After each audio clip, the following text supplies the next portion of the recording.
You know we run this every day, all day, and we ain't tired yet. Hello, everyone. We're back with It Runs Deep, another episode. It's been a couple weeks, but we're back and probably got some of the best yet to come, so I'm really excited today. You know, the It Runs Deep podcast typically is about the deeper side of people and the struggles they've gone through and how running and walking has helped them through that. But we're going to be a little bit different this time because, you know, my next guest has had an incredible run at life as an athlete, as a coach, you know, as a mentor, as everything. You know, he's had a lasting impact on thousands of lives. But both he and I are entering, I guess, what I'll call new seasons of our lives. And, you know, for all the great things that are behind us, you know, we've got to find a way to adapt and to, you know, to move on and, you know, still find joy in what we do as the, you know, as the miles and, you know, as the years go on. So, Coach Boudreaux, welcome to the show. Thank you so much, Jen. Always great to be with you. Well, we've been best friends forever, and, you know, that's part of a special relationship. But, you know, those of you that don't know Coach Boudreaux, you know, we could probably take the whole podcast and talk about the things that you've done, but let me take a few minutes. One thing I saw, and this probably, I could not read the rest of it, but somebody called you a transformational coach, and I think everybody that knows you will agree with that. And let me tell you why. That's 57 years at Catholic High and 52 state titles, Coach of the Year by the National High School Athletic Coaches Association, U.S. Track and Field, enshrined in the LHSAA Hall of Fame, Louisiana Sports Hall of Fame. He's a Catholic High Grizzly Great Hall of Fame. And recently the school was named after Pete Boudreaux. So what a career, Coach Boudreaux. It's been a great run. That was never my game plan or anything, Jenny. It was just, you know, sign that 1-year contract and hope you can get it. Sign another one. And think of all the lives you've touched after all those years from that 1-year contract. Well, and they've touched my life too. They've made my life so special. You know, the opportunity to work with people, and I love people. I love being around people. I've always done that. Yeah, and you know, and it showed, and you know, everybody that watches this, I'm sure this one will get huge viewership because there's so many people that love you, you know, so which is great. You know, as a matter of fact, last Wednesday early morning, I was running on the Pete Boudreaux track at Catholic High, and I saw some of the guys out there, the cross country guys were running, and they were running some really fast splits, and I thought to myself, man, I wish I could still run that fast. It was just, you know, and I even said that out loud, man, I wish I could still run that fast. And I thought of how many loops, how many hundreds of thousands of loops I must have done on that track. Do you ever go out there and think of, you know, these are the things that happened in my life on this very track that's got my name on it? Oh, good gosh, yeah. Well, you know, we started on a grass track that we ran on for 12 years. I don't know if I ever ran on the grass track. Man, we surveyed it, dug holes in the ground, put tires in the hole, covered them up, and that was our track. And we worked on that for years, never let that prevent us from being able to be successful in track. What years was that? Oh, that was from 69 to 82. We put our first track in 1982. Okay. And then we've had 3 since then. And the one now is gorgeous with the stands and all that. You've got to be really proud. Amazing. Yeah, when you first started hosting track meets, you know, you had one set of bleachers that 50 people could sit in, everybody else hanging on the fence and working out of an old storage shed with a bullhorn. You know those days from road races and everything. God dog, now the announcer goes up in the press box and sits back and looks at his screen and gets the results sent up to him. And it's changed, and it's great, man. I just love it, and I love thinking about where you came from, where you are now, and heck, I want to hang around a little longer, see what it's going to be like. Oh, heck yeah. 5 years that's what from this now. show is all about, the little longer that we're going to hang around and the things that we're going to do and the places that we're going to go, as Dr. Seuss says. So, exactly. But you and I have known each other for a while. I was thinking about when we first met each other, and I would have to think it was running road races back with Club South Runners and all of that type of stuff. Probably, yeah, back in the 70s, Jenny, with John Henry and Tommy Marty, and you were running, and I was just one of the guys. I was just trying to finish, you know, and I was getting smoked by you and no telling how many other people. But I don't know, it just became part of a community. I said, man, I just like being a part of this. You know, you talk about those were the good old days when you talk about those names. And from there, you know, you just move on and watch. God, we were part of the early running boom. Oh, absolutely. I actually didn't start till late 79, 80, so y'all were even ahead of me doing all that. Oh gosh, when I first started with the distance runners at school, we'd run in the Kleinert Garden District and around the lake. And people would call schools, and they got these little guys in shorts with no shirts on. They're running around the neighborhood. We'd like to know what's going on. And then later on, the principal would get a call that, there's some skinny man that's kind of following them around. We're just trying to find out what's going on. So we were kind of like, where do these people come from? And gosh, dog, now you go out around the lakes and there are people running, pushing kids in strollers, riding bikes, on skates, everything in the world. It's fabulous. Baton Rouge is really a lot more of a running, walking community than people give it credit for. Oh, yeah. It really is. And we even had a neighbor lived, the Quantmores lived on Kleinert, and we've always run Kleinert Avenue, and it was a bachelor and his mother, she was a little elderly. Well, she'd get so mad when we ran in front of her house, she'd spray the guys with a garden hose or something. And they said, thank you? And yeah. Well, then the son came out. I said, Dick, is it okay? He said, Coach, she's crazy. I said, nah, I don't need to know more about that. He said, do you mind if we hose you down? Man, the guys love it. So he'd be out there almost every day watering his lawn, and he'd hose down the cross-country guys when they coming in on a long run. Oh, man, that's one of those good old stories. Oh, yeah, and so many like that. That neighborhood's been incredible to us, the way they've just received us. And then through the years, you start bumping into people and say, oh, you used to live on Kleinert or Terrace? Yeah, and you used to run by with all those kids. It's like a connect there. So much fun, much fun. Well, so we knew each other all those years, and then, I had such respect for you as a coach. At one point in time, I've been a road runner, which 5Ks, 10Ks, and marathons, and I said, I'd really like to get better at the 800 and the mile, and I'm going to go to Coach Boudreaux and ask him if he'll coach me through that. Do you remember me coming to ask you about would you coach me for the 800 and the mile? Yeah, yes, I do, Jenny. And the reason I remember it so well is I don't know. I guess I could say a conservative guy or whatever, but I was kind of a rebel too about certain things. If kids from another school said, "Can we work out with y'all?" Well, of course. Now, did I break a rule? I don't know, and I really didn't care.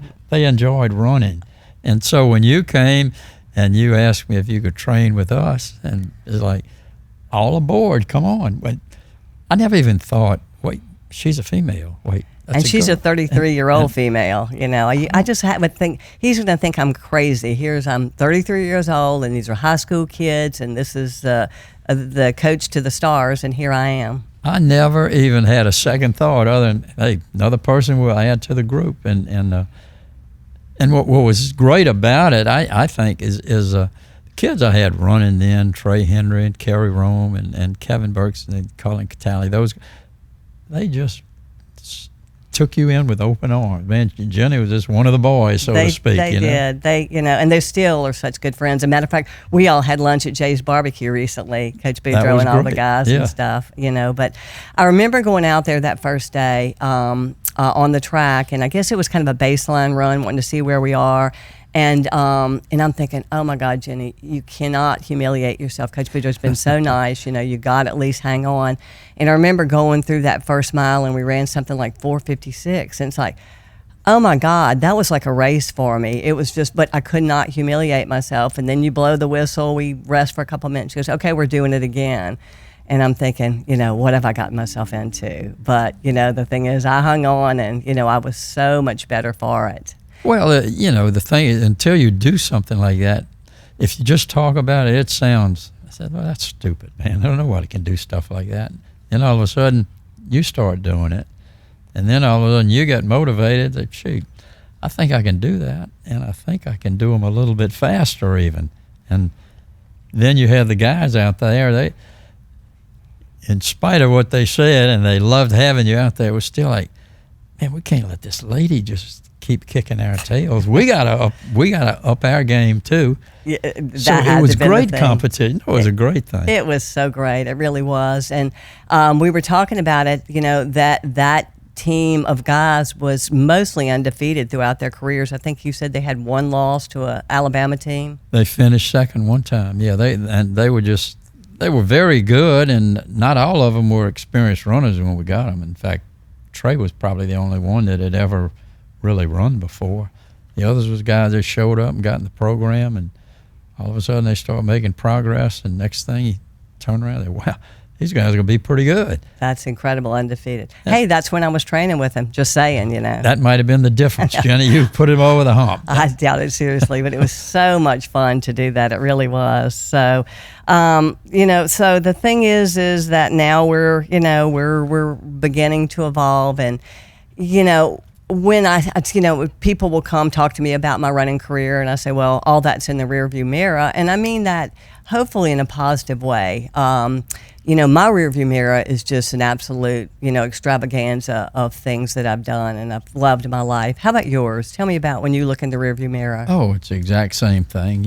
And, what I find is while you're doing something, you think it's going to last forever. Oh, isn't that the truth? And, you when you started running with us, you were trying to make the Olympic trials and the marathon, and you'd run some incredible times and everything. And that's where you were at that point in your life, and that's great. And so, I look back on mine and, through my collegiate career and whatever. You were a pole vaulter. You were SEC pole vaulter. Well, I held the record for a couple of years anyway. Now they start where I finished. But anyway, we were landing in sawdust and other things. But no, it's great. So you think, when I was going on, man, I'm going to do this for so long. And then all of a sudden, one thing leads to another. That, man, I got to find a job. I don't know if I'll be able to train like I'd like to. And from there, I just kind of ended up in coaching. I always wanted to coach. I knew I always wanted to coach.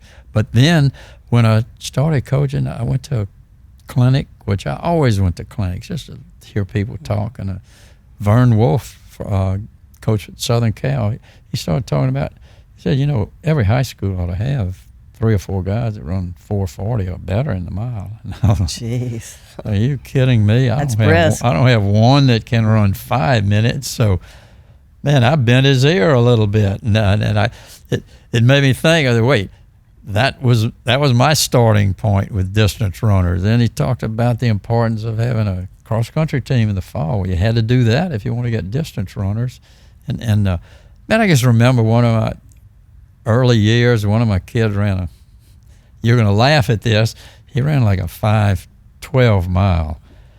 Boy, I pulled Mike aside. Mike, you are so close to 5 minutes, man. If we can just get a few more things done, we can break 5 minutes. That was a goal. He came to see me about 2 days later at school. He said, Coach, I thought of how much it would hurt to do that, and I'm really not interested in running 5 minutes. So I can't believe anybody would tell you that. Oh, he did. Well, I didn't know what I was doing either. Show me how, Coach. So it was funny. I said, okay, let's. That was a great inspirational speech we gave him. You just talked him out of doing it, but then you find out, hey, you do the training, you do the work, you put in the time, and heck, you can improve and you can get much better. And man, our first goal with 2 miles was to get a guy to run under 11 minutes, and then a year later, the same guy's running under 10 minutes just through training. That was Greg Haas.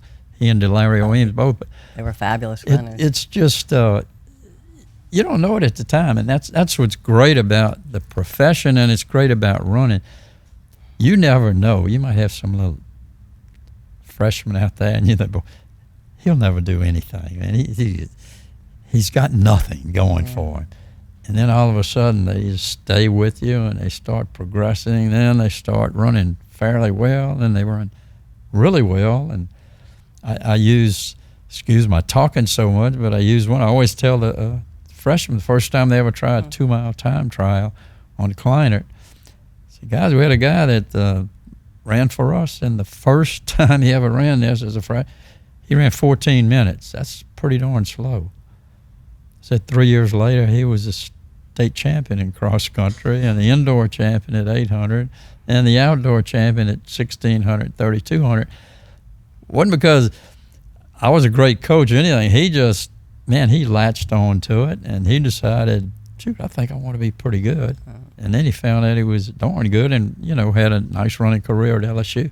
Those are great stories. Yeah, you know, and people probably don't realize that you probably have 100 of those stories over the course of your years. So that's just, you know, so many people that you've developed like that. So it's fantastic. But let's talk a little bit about, you know, I know a lot of people, you know, look at us and say, well, you know, they had some fun times, they had some great times, you know, but as we get older, you know, the reality is the wind is shields in front of us. You know, we can't look in the rearview mirror anymore. As you've gotten through your 40s, 50s, and 60s, when did you start noticing some changes in your own running? And, you know, and kind of what did you do about that? Well, you know, when I was really running a lot, I really was in my 30s, 40s, and 50s, and, you know, a lot of miles and decent times, nothing spectacular. But then you reach a point, you say, you know what, I'm not getting any faster, but I'm working just as hard. Or I would laugh at myself. It takes longer for me to run shorter now. And, you know, all of a sudden things just start changing. And, okay, so then I think you just hit the reset button, okay? Whereas for you, you know, it may have been running under 5 minutes for as many miles as you could, you know, until like the engine ran dry or whatever.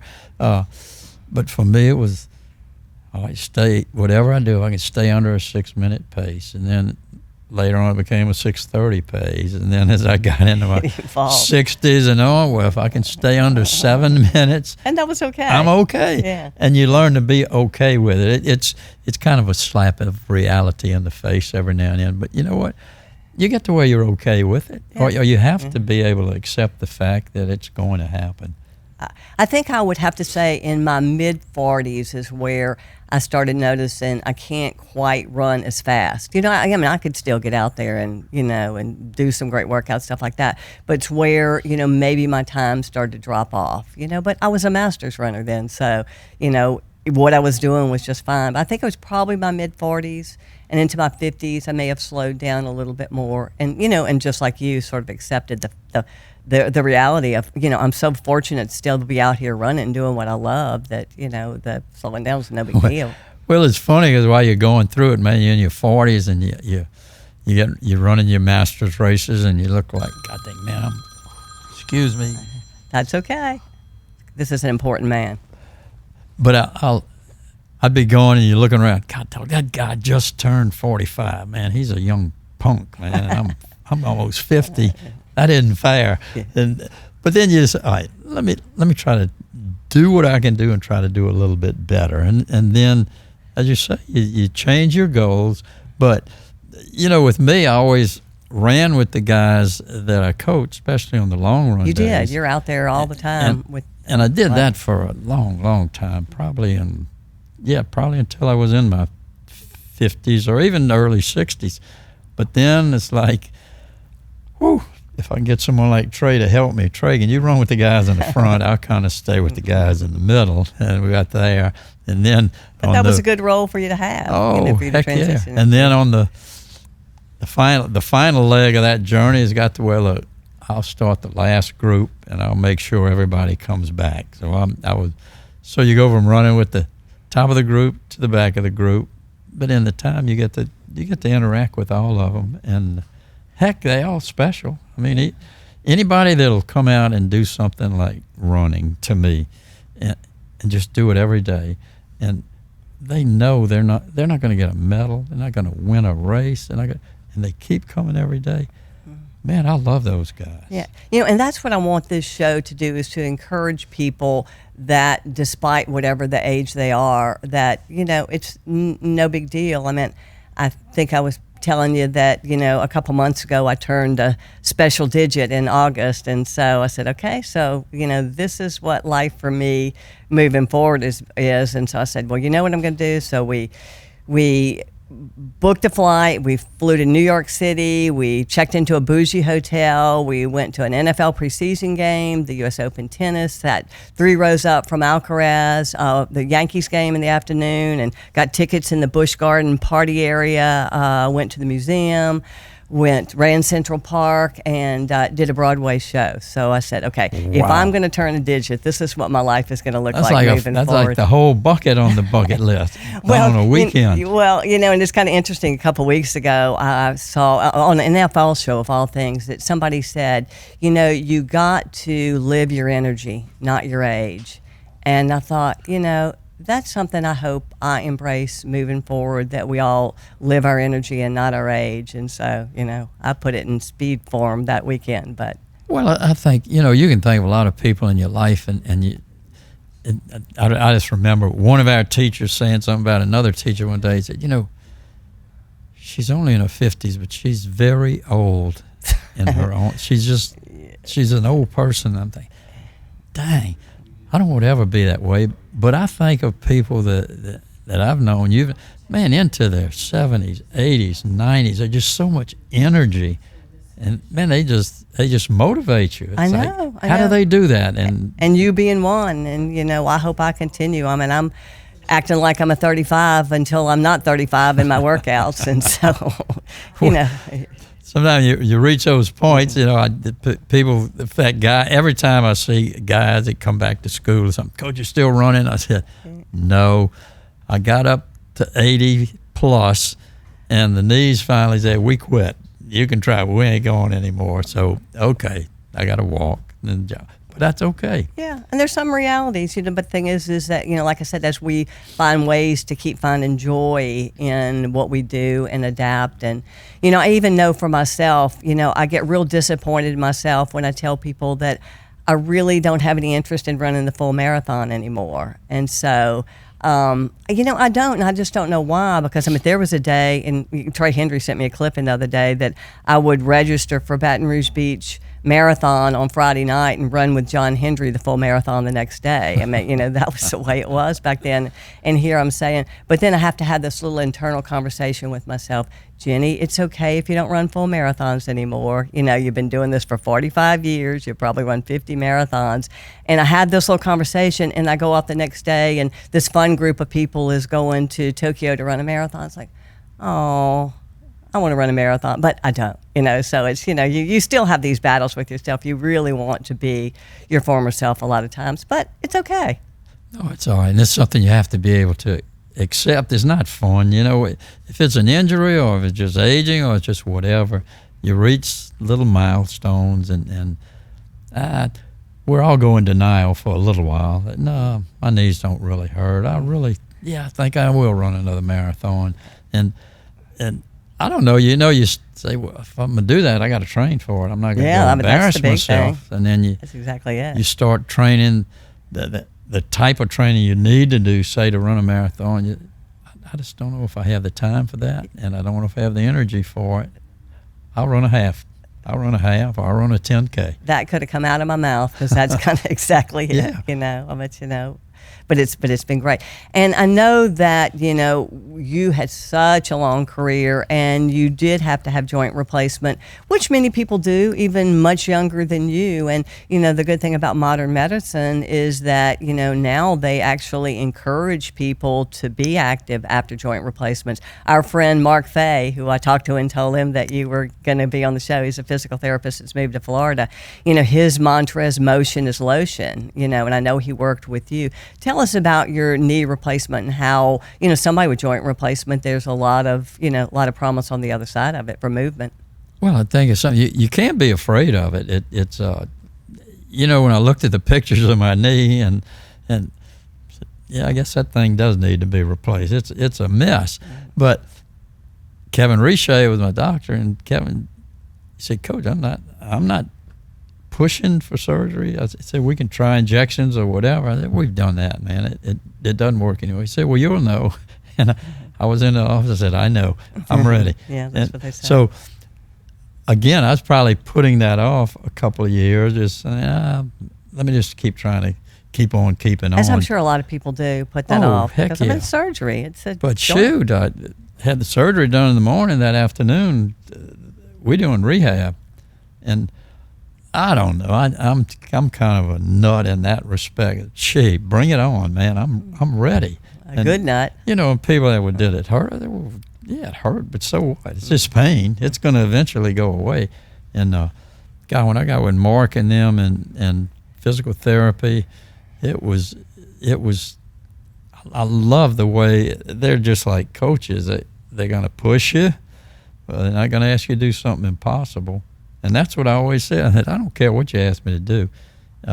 If I can't do it today, I'm an idiot. I'll go home and practice. And next time I come back, I'm going to do a better job. Oh, that's the coach and longtime athlete in you. Oh, I guess it's in the DNA or something. You can't help it. But, you know, it's just things like that. And you get into the PT and well, heck, those guys are busy, and they're doing several other patients too. You know, they're telling you to do 3 sets of 10 or whatever, and you're like, all right, I've done that. Well, heck, I'll do another set of 10 if they're busy with someone else. Wow. But I think that we've talked about the fact that, you know, there's setbacks and there's things that you can't do anymore. There's limitations. But, you know, if we had to tell everybody that's listening, as a lifetime athletic coach, but also probably a life coach because you've mentored so many people, what do you tell people about moving forward with walking, running, and activity?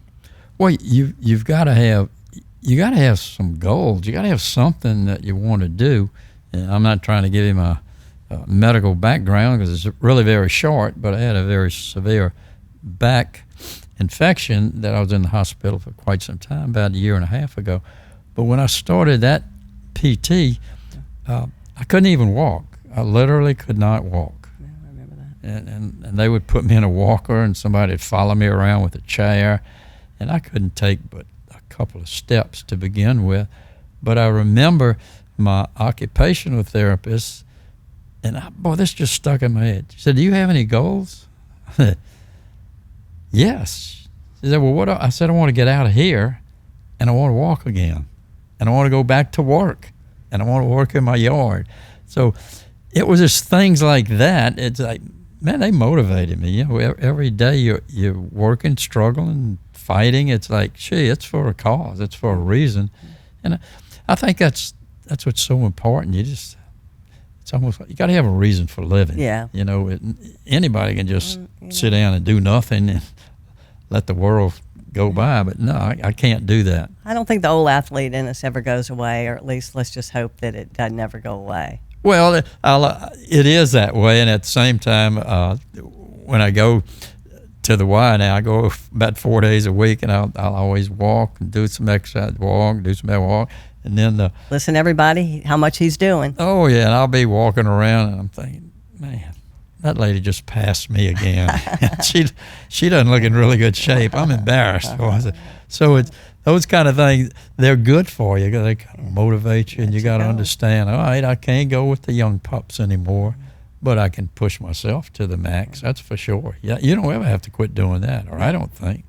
Well, that's our message to everybody out there that, you know, even though we're entering new parts of our running career, there's still plenty left. Well, Jenny, with your long time of running and teaching and running varsity sports and everything, you've seen so many changes in the shoe industry, not only in the design of the shoes, but the kind of shoes and the different people that have produced different shoes over the years.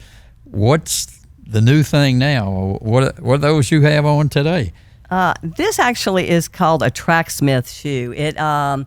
Varsity Baton Rouge is the only store in the state that carries these, and you know they're probably a good running shoe, but they're really great for leisure casual. I have a couple pairs. Matter of fact, our mutual friend Scott Woodward now has 3 pairs, and hey, as a matter of fact, he's going to be on this show probably in a couple weeks to talk about some things. With a lot of people don't know that Scott was at one point in time a really good runner and traveled with me around the country running some of these elite races.